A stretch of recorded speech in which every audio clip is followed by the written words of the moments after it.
kailangan mong lumamang eh. Hindi naman, ang hirap ng industry natin, kailangan mo gawin yung mga bagay na hindi nila kayang gawin. Diba? Tsaka hindi naman tayo forever maghuhubad lang. Siyempre, for me, feeling ko naman may napatunayan ako na kaya kong umarte. So after nito, tama na ang VMX.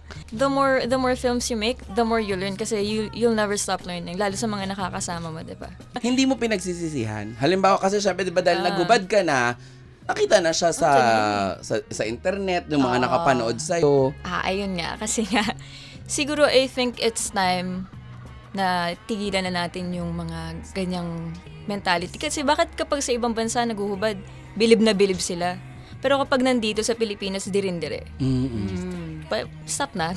Tigilan niyo yung ganyan. Parang yung crab mentality, baka pwedeng tayo naman, sabay-sabay naman tayo umangat. Hindi yung ganyan. Oo, correct. Si Maria Osawa nga eh. Diba? Oo.